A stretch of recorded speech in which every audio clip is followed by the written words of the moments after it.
Hi friends, ఈరోజు current అఫైర్స్లోని మన మొదటి అంశం పేదరికం తగ్గిన ఆహార వినియోగం పెరగలేదంటూ నీతి ఆయోగ్ సభ్యుడైన డాక్టర్ రమేష్ చంద్ ఒక ప్రకటన ఇచ్చారు. తలసరి ఆదాయం పెరుగుదల పేదరికం తగ్గిన దశలో శక్తినిచ్చే ఆహార వినియోగం పెరగటం ప్రపంచ దేశాల్లోనే సర్వసాధారణం కాగా భారత్లో మాత్రం ఇందుకు భిన్నంగా పరిస్థితి ఉందని నీతి ఆయోగ్ సభ్యుడైన ప్రముఖ వ్యవసాయ ఆర్థికవేత్త డాక్టర్ రమేష్ చంద్ అన్నారు. 2012కు ముందు 30 ఏళ్లలో తలసరి ఆదాయం పెరిగి పేదరికం తగ్గినప్పటికీ శక్తినిచ్చే ఆహార వినియోగం మాత్రం పెరగలేదన్నారు. పేదరికాన్ని తగ్గించేందుకు సులువుగా శక్తినిచ్చే ఆహార వినియోగాన్ని పెంపొందించలేని విచిత్ర పరిస్థితిని ఆహార వినియోగాన్ని దేశంలోనే నెలకొందంటూ ఆయన వ్యాఖ్యానించారు. శనివారం సాయంత్రం ఇక్కడ జాతీయ పోషకాహార సంస్థలో ఆయన డాక్టర్ గోపాలన్ స్మారకోపన్యాసం చేశారు.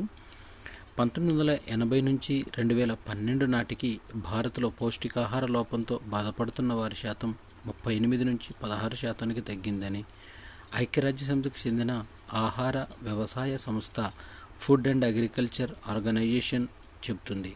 అయితే ఇది 2012 నాటికి 77%గా ఉందన్నారు. National institute of nutrition NIN విశ్లేషణ నమూనాను ఫుడ్ అండ్ అగ్రికల్చర్ ఆర్గనైజేషన్ నమూనాతో అనుసంధానం చేసుకోవాల్సిన అవసరం ఎంతైనా ఉందని తెలిపారు. అయితే ఇది సాంద్రత ఎక్కువగా ఉన్న అవరోహణ ఉత్పత్తులు చేపట్టాలి, స్థానిక సాంప్రదాయ ఆహారాన్ని వినియోగించేలా దిశలా ప్రోత్సహించాలని ఆయన సూచించారు.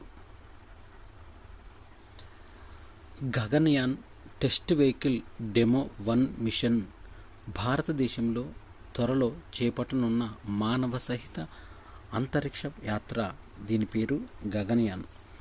దీనికి ముందస్తుగా చేస్తున్న ప్రయోగాల్లో భాగంగా ISRO Gaganyaan test vehicle demo 1 మిషన్ను 2023 అక్టోబర్ 21న విజయవంతంగా ప్రయోగించింది. అయితే ఈ గగనయాన్ టెస్ట్ వెహికల్ TVD-1 అనేది ఒక ప్రత్యేక ప్రయోగ వాహక పరీక్ష స్పెషల్ టెస్ట్ వెహికల్. అయితే దీనిలో గగనయాన్లో వెళ్ళే వ్యోమగాములకు ఏదైనా అవాంతరాలు ఎదురైనప్పుడు వారు సురక్షితంగా ఉండేందుకు వారు కుదుర్చుకున్న క్రూ మాడ్యూల్ను ప్రధాన రాకెట్ నుంచి వేరు చేయాలి. దీనికోసం ముందస్తు సన్నాహక ప్రయోగమే inflight abort demonstration evaluation of crew escape system. దీనికోసం ఘన ఇంధనంతో ఒకే అంచెలో వికాస్ ఇంజన్ను కలిగిన రాకెట్ను ప్రయోగించారు. రాకెట్కు క్రూ మాడ్యూల్ CMను క్రూ ఎస్కేప్ సిస్టమ్ CESలను అనుసంధానం చేశారు. అయితే ఈ రాకెట్ ప్రయోగం తర్వాత శాస్త్రవేత్త అబార్ట్ సంకేతాన్ని నింగిలోకి పంపారు. దీంతో క్రూ ఎస్కేప్ వ్యవస్థకు సంబంధించిన ఘన ఇంధన మోటార్లు మండుతూ 12 కిలోమీటర్ల ఎత్తులో రాకెట్ నుంచి వ్యవస్థను వేరు చేసి పారాచూట్ల సహాయంతో మాడ్యూల్ను సురక్షితంగా బంగాళాఖాతంలో దించుతాయి. అయితే ఇవి సుమారు 4 నిమిషాల్లో ఈ ప్రక్రియ ముగిసింది. రాబోయే కాలంలో 3 వ్యోమగాములను 400 కిలోమీటర్ల ఎత్తులో తీసుకువెళ్లే గగన్యాన్ పైన ప్రయోగానికి ఇది ఒక నాంది పలికింది. చంద్రయాన్ యాత్రల ప్రధాన అంశాలు ఒకసారి చూసినట్టయితే చంద్రయాన్ 1ను ప్రయోగించిన రాకెట్ PSLV-XL ప్రయోగించిన తేదీ ఆగస్టు 22, 2008, చేరిన తేదీ నవంబర్ 14, 2008. ప్రధాన craft moon impact probe MIP చంద్రుడిపై నీటి జాడను గుర్తించడానికి ప్రాముఖ్యంగా ఉపయోగించారు. జవహర్ పాయింట్ ఇది చంద్రయాన్ 1 చేరుకున్న ప్రదేశం పేరు జవహర్ పాయింట్ అని నామకరణం చేశారు. నెక్స్ట్ చంద్రయాన్ 2 LVM-3M1 జూలై 22, 2019 చేరిన తేదీ September 6, 2019. Vikram lander Pragyan rover ఇవి ప్రధాన క్రాఫ్ట్లు. ఇది ఈ ల్యాండర్ చుట్టూను బలంగా ఢీకొట్టింది. చంద్రయాన్-2 చేరుకున్న ప్రదేశం పేరు తిరంగా పాయింట్ అని నామకరణం చేశారు. నెక్స్ట్ చంద్రయాన్-3 LVM-3M4 ప్రయోగించింది జూలై 14, 2023. చేరుకున్న తేదీ ఆగస్టు 23, 2023 సాయంత్రం 6:04 విక్రమ్ ప్రధాన క్రాఫ్ట్ పేరు విక్రమ్ ల్యాండర్ ప్రజ్ఞాన్ రోవర్. ప్రాముఖ్యత దక్షిణ ధృవానికి సమీపంలో సాఫ్ట్ ల్యాండింగ్ అయింది. అయితే చంద్రయాన్-3 చేరుకున్న ప్రదేశం పేరు శివశక్తి పాయింట్. లూపెక్స్ H3 రాకెట్తో ప్రయోగిస్తారు. 2026 నుంచి 2028 మధ్య ప్రయోగిస్తారు. దీని ప్రాముఖ్యత దక్షిణ ధృవం వద్ద దిగి నీటిపై పరిశోధన చేస్తుంది. ఆసుపత్రుల్లో నివేదికను నైట్ ఫ్రాంక్ అనే సంస్థ ఒకటి ఆసుపత్రులపైన ఒక సర్వేను చేసి ఒక నివేదికను విడుదల చేసింది. భారత్లో ఆసుపత్రుల వ్యవస్థలో అదనంగా 24 లక్షల పడకలు అవసరమవుతాయని అంతర్జాతీయ స్థిరాస్తి కన్సల్టెంట్ నైట్ ఫ్రాంక్ అనే సంస్థ పేర్కొంది. ప్రతి 1000 మందికి 3 పడకలు ఉండాలన్న ప్రపంచ ఆరోగ్య సంస్థ WHO ప్రభుత్వానికి ఈ ప్రమాణాలను చేరుకోవడానికి అప్పుడు అవకాశం వస్తుందంటూ అమెరికా స్థిరాస్తి సంస్థ బెర్కిడియాతో కలిసి విడుదల చేసిన నివేదికలో పేర్కొంది. ప్రస్తుతం భారత్లో 70,000 ఆసుపత్రులు ఉన్నాయంటూ ఇందులో 63 మంది ప్రైవేటు రంగానికి చెందినవి. అయితే ప్రస్తుతానికి ఇవి 200 కోట్ల చదరపు అడుగుల ఆరోగ్య సంరక్షణ స్థల లోటు ఉంటుందంటూ గ్లోబల్ హెల్త్ కేర్ రిపోర్ట్ పేరున నైట్ ఫ్రాంక్ ఇండియా విడుదల చేసిన ఈ నివేదిక పేర్కొన్నది. SEBI security exchange board of India. ఈ సెబీ సోషల్ స్టాక్ ఎక్స్చేంజ్ ద్వారా నిధులు సమీకరించే విషయంలో లాభాపేక్ష రహిత సంస్థలకు NPOలు వెసులుబాటు కల్పించే ప్రతిపాదనకు సెబీ ఆమోదం తెలిపింది. సూచికల నిర్వహణ సంస్థలకు నియంత్రణపరమైన విధానాన్ని కూడా తీసుకొని రానుంది. శనివారం ఇక్కడ జరిగిన సెబీ బోర్డు పెట్టుబడి ట్రస్టులకు SM రీడ్స్ కొత్త నియంత్రణ విధానాన్ని అందుబాటులోకి తెచ్చింది. మదుపర్లు పెట్టే పెట్టుబడులకు మరింత భద్రతను కల్పించేందుకు నిబంధనలు కూడా సవరించింది.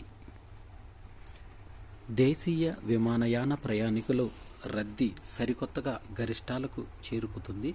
ఈ నెల 18న 4,56,748 మంది, 19న 4,56,910 మంది, 20వ తేదీన 4,59,526 మంది దేశీయ వాహనాల్లో ప్రయాణించగా గురువారం 23న 4,63,417 మంది రాకపోకలు సాగించినట్టు అధికారిక గణాంకాలు చెబుతున్నాయి. కరోనా అనంతర దేశీయ విమానయాన రంగం పుంజుకున్న భారీ స్థాయిలో మార్పు లేదు. కానీ ఇప్పుడు కొత్త గరిష్టాలు నమోదవుతున్నాయంటూ కేంద్ర విమానయాన సంస్థ Xలో పోస్ట్ చేసింది. ఇండియన్ ఇమ్యునాలజికల్స్ లిమిటెడ్ IIL అనుబంధ సంస్థ అయిన human biological institute HBI measles rubella MR టీకాను అందుబాటులోకి తీసుకొచ్చింది. ఈ టీకా పేరు మాబెల్లా అందుబాటులోకి తీసుకొచ్చింది. ఈ లైవ్ అటెన్యూటయేటెడ్ MR టీకాను వియత్నాంలోని పాలివాక్ ఇన్స్టిట్యూషన్ ప్రత్యేక భాగస్వామ్యంతో దీన్ని అభివృద్ధి చేసినట్టు IIL వెల్లడించింది. HBI తన 25వ సంవత్సరం వార్షికోత్సవం నిర్వహించుకుంటున్న సందర్భంగా ఈ టీకాను విడుదల చేసింది. IT రంగానికి సంబంధించిన ఒక నివేదికను ఎక్స్ఫినో విడుదల చేసింది. ప్రపంచంతో పోటీ పడాలంటే వారానికి 70 గంటలు పనిచేయాలని ఇన్ఫోసిస్ వ్యవస్థాపకులు నారాయణమూర్తి చెప్పిన మాటలు దేశవ్యాప్తంగా సంచలనాన్ని సృష్టించాయి. ఆయన సూచన కొందరు సమర్థిస్తే మరికొందరు వ్యతిరేకించారు. అయితే ఈ నేపథ్యంలో IT ఉద్యోగులు వారానికి 40 నుంచి 50 గంటల వరకు తగ్గకుండా పనిచేస్తున్నారని ఉద్యోగ నియామక సంస్థ ఎక్స్ఫినో తన నివేదిక ద్వారా వెల్లడించింది. రోజు దాదాపు 10 గంటల చొప్పున, వారానికి 5 గంటల పాటు ఐటీ రంగంలోని ఉద్యోగులు పనిచేస్తున్నారు పేర్కొంది.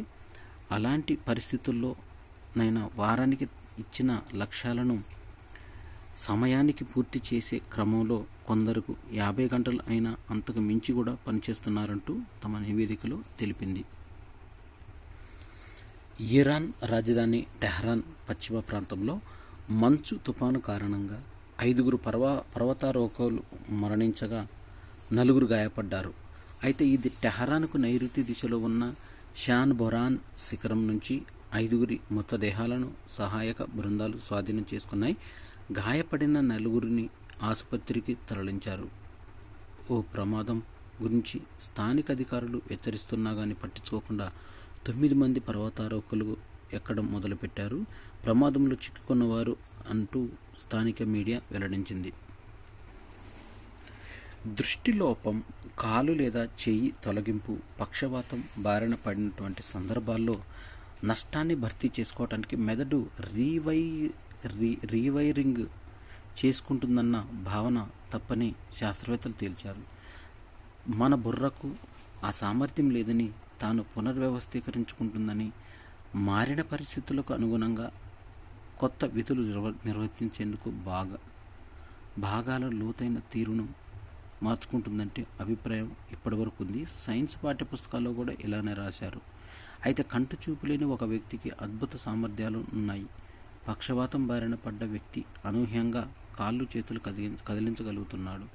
ఇవంటి కథనాల గురించి విన్నప్పుడు ఇది నిజమేనని భావిస్తుంటాం అంటూ అమెరికాలోని Johns Hopkins university centre for motor learning and brain repairing సంస్థ డైరెక్టర్ జాన్ క్రాకెక్ తెలిపారు. మితవాద పత్రికల కన్నా ఉదారవాద పత్రిక వార్తా కథనాలు, వ్యాసాల్లో కృత్రిమ మీద ఆర్టిఫిషియల్ ఇంటెలిజెన్స్ పట్ల ఎక్కువ వ్యతిరేకత వ్యక్తమవుతుందంటూ అమెరికాలోని రాజకీయంగా మితవాదులు పరిమిత ప్రభుత్వాన్ని, వ్యక్తిత్వాన్ని సమర్థిస్తే ఉదాహరణలు సంక్షేమ ప్రభుత్వాన్ని, మానవత్వాన్ని ప్రబోధిస్తాయి. 2019 మే నెల నుంచి 2021 మే వరకు వివిధ పత్రికల్లో ఆర్టిఫిషియల్ ఇంటెలిజెన్స్ మీద ప్రచురితమైన 7,500 వ్యాసాల వర్జీనియా టెక్ బృందం పరిశీలించింది. ఉదారవాద భావజాలానికి కట్టుబడిన న్యూయార్క్ టైమ్స్, వాషింగ్టన్ పోస్ట్ పత్రికలు, మితవాద పత్రికలైన Wall Street Journal, New York Post ప్రచురించిన వ్యాసాలు వీటిలో ఉన్నాయి. ఇక్కడ మనకు ఒక అగ్నిపర్వతము వెలుగులోకి వచ్చింది. ఈ అగ్నిపర్వతము ఇటలీలోని మౌంట్ ఎట్నా. ఈ అగ్నిపర్వతం పేరు ఇటలీలో నెలకొని ఉన్న మౌంట్ ఎట్నా.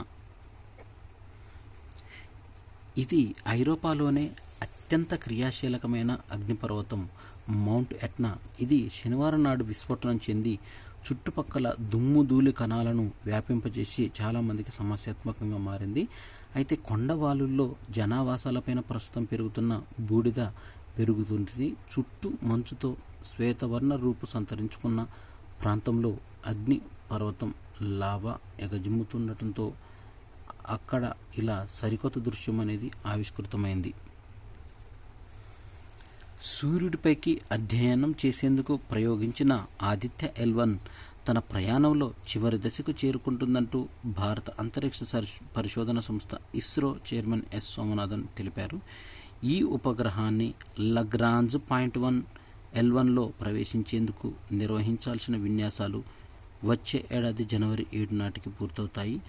భారత్ నుంచి తొలి రాకెట్ ప్రయోగానికి 60 ఏళ్లు పూర్తయిన సందర్భంగా తిరువనంతపురం విక్రమ్ సారాభాయ్ అంతరిక్ష కేంద్రంలో నిర్వహించిన కార్యక్రమంలో సోమనాథ్ పాల్గొన్నారు. ఆదిత్య L1 వ్యోమనౌక తన మార్గంలో దూసుకెళ్తుంది. గమ్యాన్ని చేరుకునే క్రమంలో అది దాదాపుగా తుది దశకు చేరుకుంది. హిందూ మహాసముద్రంలో ఇజ్రాయెల్ బిలియనీర్కు చెందిన నౌకపై అనుమానిత ఇరాన్ డ్రోన్ దాడి చేసింది. శుక్రవారం ఈ దాడి జరిగినట్లు అమెరికా శనివారం వెల్లడించింది. మాల్టా జెండాలున్న నౌకపైన షాహిద్ 136 డ్రోన్ త్రికోణాకారంలో బాంబుతో దాడి చేసింది. పేలుడులో నౌక ధ్వంసమైంది. సిబ్బంది ఎవరికీ గాయాలు కాలేదని అమెరికా అధికారులు తెలిపారు. ఇరాన్కు చెందిన పారామిలిటరీ రెవల్యూషనరీ గార్డ్ విభాగం ఈ దాడి చేసినట్టు భావిస్తున్నామంటూ వెల్లడించారు. అయితే ఇవే డ్రోన్లను ఉక్రెయిన్పై రష్యా ప్రయోగించింది. లెబనాన్ కేంద్రంగా పనిచేసే హెజ్బొల్లా కూడా దాడిని ధృవీకరించింది. ప్రస్తుత నౌక యథావిధిగా ప్రయాణిస్తుందంటూ అధికారులు తెలిపారు. 5 రాష్ట్రాల ఎన్నికల్లో భాగంగా రాజస్థాన్లో పోలింగ్ అనేది 73.92% పైగా పోలింగ్ జరిగింది. కాంగ్రెస్ భాజపాల మధ్య హోరాహోరీగా పోరు నెలకొన్న రాజస్థాన్లో అసెంబ్లీ ఎన్నికలకు పోలింగ్ ప్రక్రియ శనివారం దాదాపు ప్రశాంతంగా ముగిసింది. పలుచోట్ల చెదురుమదురు హింసాత్మక సంఘటనలు చోటు చేసుకున్నాయి. ఉదయం 7 గంటల నుంచి ఓటర్లు పోలింగ్ కేంద్రాల వద్ద బారులు తీరారు. రాత్రి 10 గంటల సమయం వరకు అధికారులు వెల్లడించాలనే గణాంకాలు ప్రకారం పోలింగ్ శాతం 73.92%గా నమోదైంది. కొచ్చిన్ వర్సిటీ వార్షికోత్సవం రోజు జరిగిన తొక్కిసలాటలో 4 విద్యార్థులు మృతి చెందారు. దాదాపుగా 60 మందికి పైగా గాయాలయ్యాయి. కేరళలోని ఓ విశ్వవిద్యాలయంలో జరిగిన తొక్కిసలాటలో 4 విద్యార్థులు ప్రాణాలు కోల్పోయారు. 60 మందికి పైగా గాయపడ్డారు. Cochin university of science and టెక్నాలజీలో శనివారం రాత్రి నిర్వహించిన యాన్యువల్ డే ఈ ఘటనకు చోటు చేసుకుంది. ప్రాథమిక సమాచారం మేరకు ప్రముఖ గాయని నిఖితా గాంధీ సంగీత కార్యక్రమాన్ని ఏర్పాటు చేశారు. దీంతో అధిక సంఖ్యలో విద్యార్థులతో పాటు స్థానికులు కూడా హాజరయ్యారు. ఈ కార్యక్రమంలో ఒక్కసారిగా భారీ వర్షం కురిసింది. దీంతో విద్యార్థులంతా పరుగులు తీయడంతో తొక్కిసలాట జరిగింది. ఈ ఘటనలో 4 విద్యార్థులు మృతి చెందారని రాష్ట్ర ఆరోగ్య శాఖ మంత్రి వీనా జార్జ్ పేర్కొన్నారు. మృతుల్లో 2 యువతులు ఉన్నట్లు తెలిపారు. గాయపడిన వారిలో 4 పరిస్థితి విషమంగా ఉన్నట్లు వెల్లడించారు. పర్యావరణ హిత ఉత్పత్తులు సాంకేతిక అంశంపైన దండు మల్కాపూర్లోని తెలంగాణ పారిశ్రామికవేత్తల సమాఖ్య టిఫ్ ఆడిటోరియంలో ఆదివారం మధ్యాహ్నం DRDO భారతీయ ఎకో ఫ్రెండ్లీ ప్రొడక్ట్ అసోసియేషన్ ఆధ్వర్యంలో జాతీయ సదస్సు జరగనుంది. అయితే భూమిలో కరిగిపోయే ప్లాస్టిక్ సంచులకు ప్రత్యామ్నాయంగా రూపొందించిన ఉత్పత్తుల వినియోగం, సాంకేతిక సహాయం వంటి అంశాలపైన సమావేశంలో చర్చించనున్నట్లు DRDO ప్రధాన శాస్త్రవేత్త కె వీరబ్రహ్మం తెలిపారు. దేశంలో నలుమూలల నుంచి సాంకేతిక నిపుణులు, వివిధ సంస్థల ప్రతినిధులు దీనికి హాజరవుతారని ఆయన వెల్లడించారు. ఇస్రో ప్రయోగాలు అనగానే మనందరికీ గుర్తొచ్చేది PSLV రాకెట్ ప్రయోగాలు, పోలార్ శాటిలైట్ లాంచ్ వెహికల్. ఈ ఏడాది చివరిలో PSLV ప్రయోగాన్ని చేపట్టేందుకు ఇస్రో సన్నాహాలు చేస్తుంది. అయితే ఈ ఏడాది నవంబర్ 21తో తుంబా నుంచి రాకెట్ ప్రయోగించి 60 ఏళ్లు పూర్తయిన సందర్భంగా 60వ PSLV ప్రయోగాన్ని చేపట్టాలని ఇస్రో లక్ష్యంగా పెట్టుకుంది. ప్రస్తుతం షార్లోని మొదట ప్రయోగ వేదిక PSLV వాహక నౌక అనుసంధాన పనులు చురుగ్గా జరుగుతున్నాయి. డిసెంబర్లో ప్రయోగించిన PSLV రాకెట్లో పేలోడ్లో ఎక్స్రే పొలారిమీటర్ ఎక్స్పోషాట్ను పంపనున్నారు. ప్రకాశవంతమైన కాస్మిక్ ఎక్స్రేలను ఎక్స్పోషాట్ అనేది అధ్యయనం చేయనుంది. ఔషధాల తయారీలో జంతువుల వినియోగం ఎక్కువగా ఉందని, దీని నివారణకు మేధావులు, శాస్త్రవేత్తలు కృషి చేయాలని CCMB centre for cellular and molecular biology CCMB director అయిన డాక్టర్ వినయ్ నందికూరి సూచించారు. అటల్ ఇంక్యుబేషన్ కేంద్రం centre for cellular and molecular biology CCMBలో శనివారం జంతువులపైన క్లినికల్ ప్రయోగాలు తగ్గించాలనే అంశంతో ప్రత్యేక సదస్సును నిర్వహించారు. ఇందులో CCMB CEO మధుసూదన్ రావు మాట్లాడుతూ జంతువుల ప్రయోగాలపైన దృష్టి సారించకుండా ఆర్గాన్ ఇన్ చిప్స్ వంటి అధునాతన పద్ధతుల్లో ప్రయోగాలను నిర్వహించాలని పేర్కొంది. ఈ సదస్సులో IAF ఇండియన్ ఎయిర్ ఫోర్స్ స్థాపకుడు Parag Agarwal, chief manager doctor Kasturi Mahadik, Vyomta labs ED Srinivas Neerukonda, doctor Jugnu, doctor Shubh Narayan Rath తదితరులు పాల్గొన్నారు. పాకిస్తాన్లో ఘోరమైన అగ్ని ప్రమాదం చోటు చేసుకుంది. కరాచీలో ఓ షాపింగ్ మాల్లో శనివారం ఉదయం చెలరేగిన మంటల్లో 11 మంది మృతి చెందగా మరో 6 గాయపడ్డారు. షాపింగ్ మాల్లోని 2వ అంతస్తులో అగ్ని ప్రమాదం జరగ్గా క్రమంగా మంటలు మిగతా అంతస్తులకు వ్యాపించాయి. అగ్నిమాపక సిబ్బంది 42 మందిని రక్షించారు.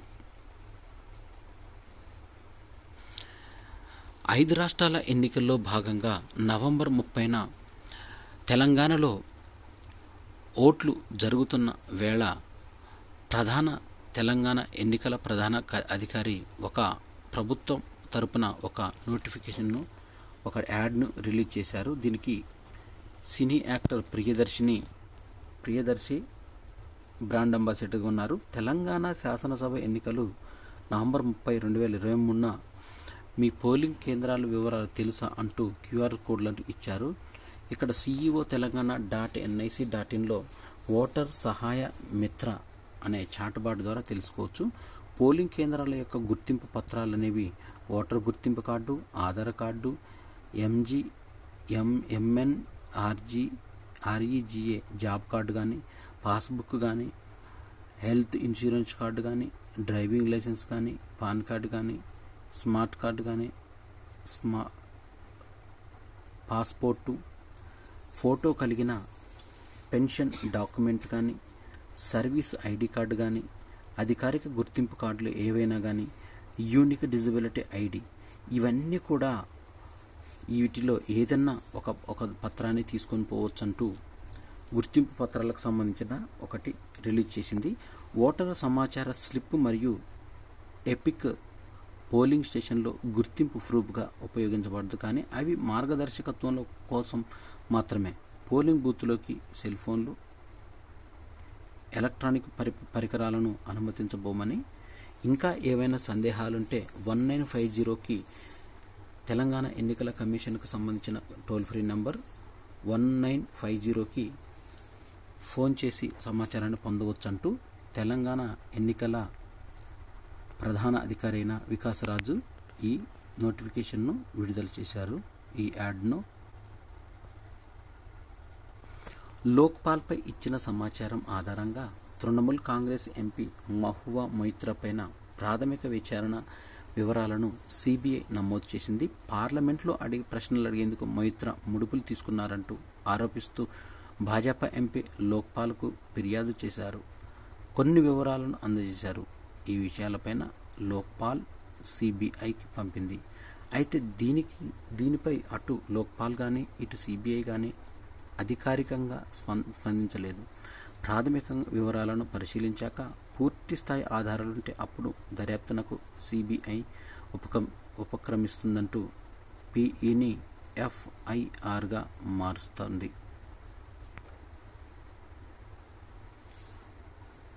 కర్ణాటకలో పర్యటిస్తున్న ప్రధాని మోదీ బెంగళూరులో హిందుస్థాన్ ఏరోనాటికల్ లిమిటెడ్ శనివారం సందర్శించారు. అనంతరం తేజస్ యుద్ధ విమానంలో విహరించి అక్కడ సిబ్బందిలో ఉత్సాహాన్ని నింపారు. ఎయిర్ ఫోర్స్ పైలట్ సూట్ ధరించి సుమారు 30 నిమిషాల పాటు గగనతలంలో ప్రయాణించారు. తన అనుభవాన్ని ఎక్స్లో పోస్ట్ చేశారు. అయితే ఇక్కడ 2014కి ముందు జరిగిన కృషిని ప్రస్తావించడానికి ఎన్నికల స్టంట్గా ఫోటోషూట్లను తీసుకుంటే ఆ వ్యక్తికి పెద్దగా ఖర్చేమీ కాదు కదా అంటూ ఆ పార్టీ నాయకుడు జయరాం రమేష్ ఎద్దేవా చేశారు. ప్రధాని ఈరోజు తనని ప్రకటించుకున్న విజయాల మూలాలు 2014కు ముందు ఉన్నాయంటూ వీరు ఈ విధంగా నివేదిక తెలిపారు.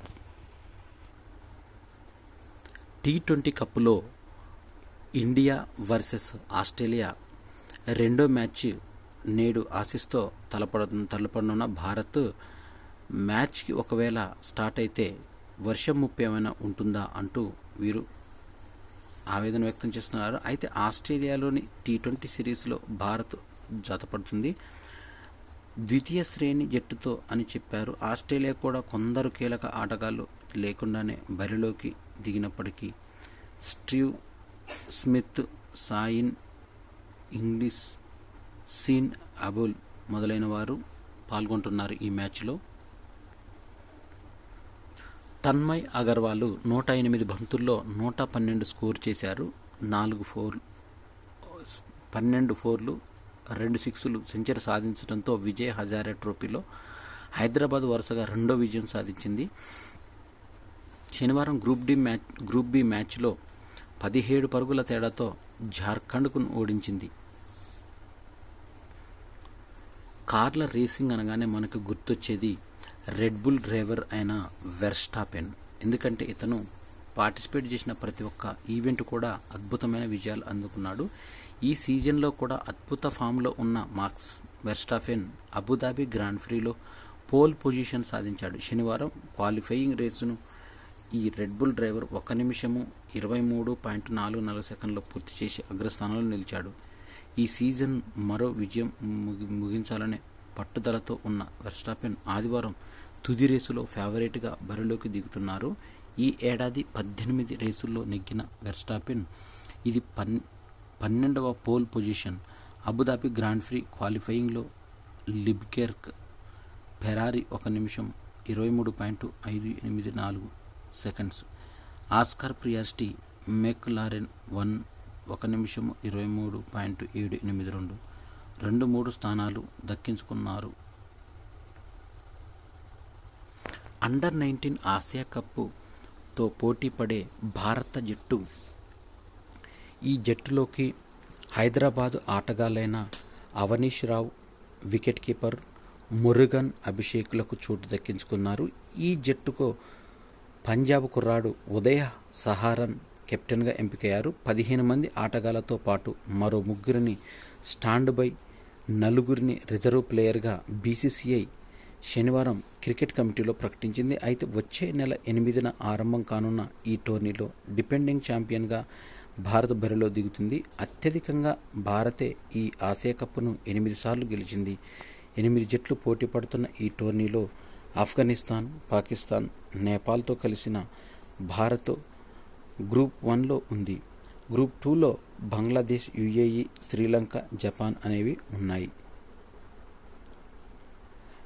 భారత స్టార్ డబుల్స్ క్రీడాకారులు సాత్విక్ సాయిరాజ్, చిరాగ్ శెట్టి కెరీర్లో మరో పెద్ద టైటిల్కు అడుగు దూరంలో నిలిచారు. చైనా మాస్టర్ సూపర్ 750 టోర్నీలో ఈ జోడీ ఫైనల్కు దూసుకెళ్లింది. శనివారం హోరాహోరీగా సాగిన సెమీఫైనల్స్లో భారత ద్వయం 21-15, 22-20 హీజీ టింగ్ రెన్ జియాంగ్ చైనా జంటపైన విజయం సాధించింది.